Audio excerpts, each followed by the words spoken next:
Hey, good morning, it's Owen, Bigland. This is the Inside Edge video blog. I got a bit of a chuckle at the Vancouver Sun's headline a couple of days ago, talking about how the Vancouver real estate correction may be over. And they talked about how sales now are up, prices are up for detached homes.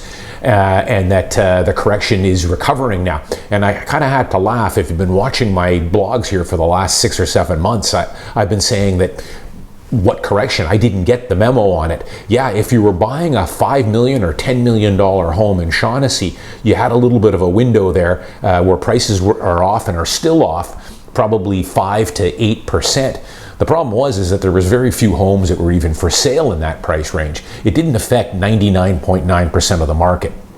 Prices kind of treaded water here after the summer and into the fall, and then starting in February, prices have taken another leg up, which the Vancouver Sun is now reporting on. But if you've been watching my blog here for a while, this is old news. So I kind of had to laugh at that. I didn't get the memo for this market correction at all. But I wanted to point out here the difference between what a market correction looks like and what it doesn't look like, which has been this last one. And it's why I was reserving opinion here since last summer about what this foreign buyer's tax was going to do. Even though the Vancouver Sun was reporting week after week about the Vancouver market being in freefall, how sales had dropped 30 and 40%. The Globe and Mail was doing the same thing, and then you had all these anonymous bloggers on YouTube rambling on about how the market's in freefall. The market was never in free fall, folks, if you watch my blog here. What did happen is sales dropped dramatically, and but prices held firm. And as a matter of fact, for condo prices, townhomes and condos, prices continued to rise. But the sales volume, as I've said about many times before on my blog here, doesn't really mean anything. It's a useless stat unless you look at sales to active listings ratio. Yes, sales were down, but the reason they were down is because listings and inventory also plummeted. So it balanced each other out. Now, the point I want to make here, though, is the difference between what a correction looks like and what it doesn't look like, and why I've been reserving people to don't jump at conclusions that this market was going down. Sure, sales volume was going down, but prices were staying firm, and I was still seeing a lot of buyers out there, more buyers than there were sellers. So the last two corrections we had were in late 2008 and 2012, fall of 2012. So both of them were very similar. They were short-lived. They were what I would call a run-of-the-mill Vancouver market correction, which we generally get every 3.5, 4 years on average. So I should point out, we're overdue for one. The last one we had was, again, in 2012 and went into early part of 2013, and we've been on a roll ever since. So one of these days, we are going to get another one of these run-of-the-mill market corrections of 5 to 10. Maybe it'll be more severe. Who knows? There's so many variables as far as interest rates go and inventory and any unruly taxes that may be down the road. Who knows? That it could be anything from 5 to 25%. Who knows? But the reason why I was cautioning people on this market not correcting since last summer was because the listings had dropped dramatically and there was still a ton of buyers out there. On most of my properties I was listing, I was still getting multiple offers on condos. That's why I knew we weren't really in a market correction, because the buyers were still there, sales were down because inventory was down. There was nothing to sell them. So that was the big difference between 2008 and 2012. As I say, they were very similar. They were both fairly fast. Markets corrected prices anywhere from 5 to maybe 12, 15%, depending on the product. And back in 2012, it started in the fall, I noticed a huge, and go back to the blogs I was doing in 2012 and throughout 2013. I chronicled this incredible buying opportunity. It's all there in my older video blogs. That's why I do a video blog, because video doesn't lie, and you can go back and look at my track records on what I was saying there. But back in 2012 and early 2013, I was telling people we are in a strong buyer's market. As a matter of fact, go back to my blogs, I was telling people that we were in a buyer's market 5 months 5 months before the Vancouver Real Estate Board admitted to being in a buyer's market. Up until then, they continued to say the market was balanced, but it wasn't. Inventory levels were going up every single week, month over month over month. Buyers were going down every week and every month. There was a time there in late 2012, early 2013, where I think I was holding somewhere around 9 or 10 listings that I had. Now, normally 9 or 10 listings would have been a massive amount of work. In a market like this, it would have been crazy. I couldn't handle 9 or 10 listings. But back then, it was no problem because I wasn't getting any phone calls on anything. I had to keep checking my phone to see if it was on vibrate, if I had the ringer on. On 9 or 10 listings, you should be getting phone calls all the time. But the inventory was getting up, and I was getting new listings every couple of weeks. Another seller was calling me up saying, "Oh, and I'm going to sell." And the buyers were going down every week.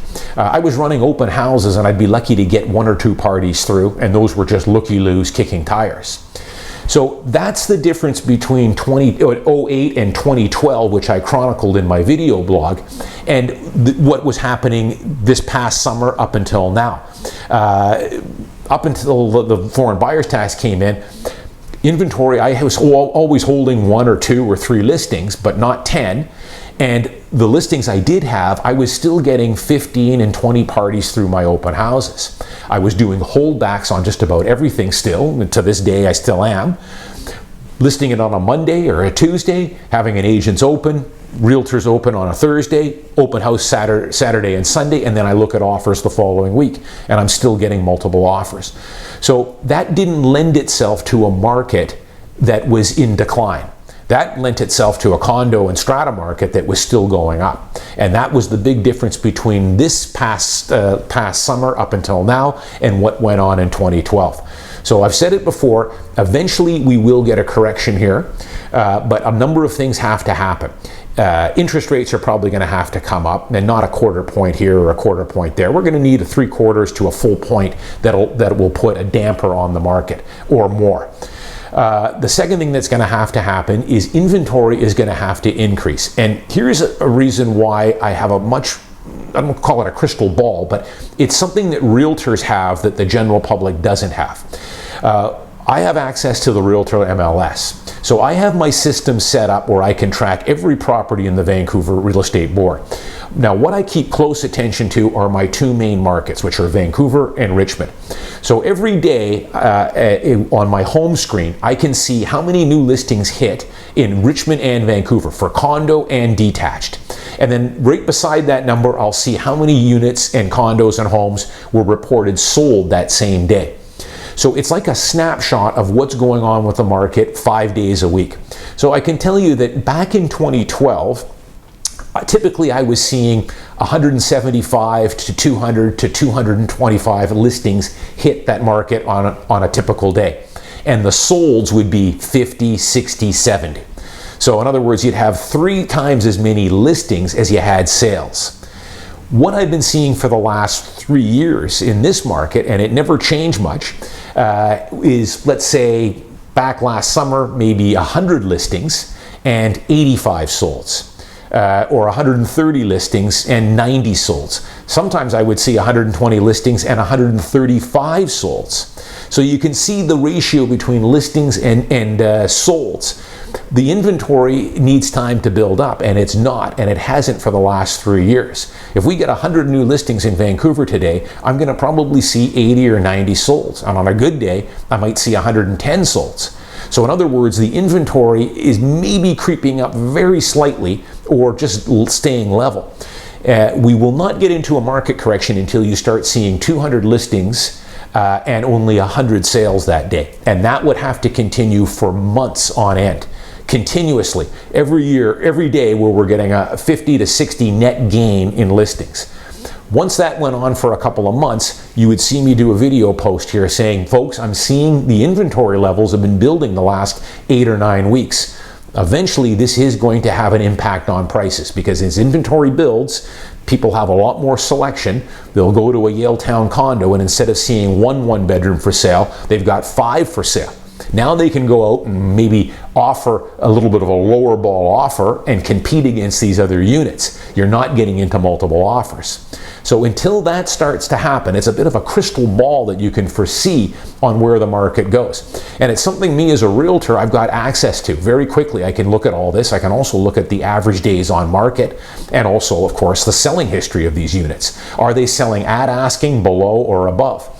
I can tell you right now, for the last couple of years here, I would say 85% of the condos in Vancouver priced under $600,000 right now are selling over asking price. 15 are selling pretty much just at asking or just slightly below.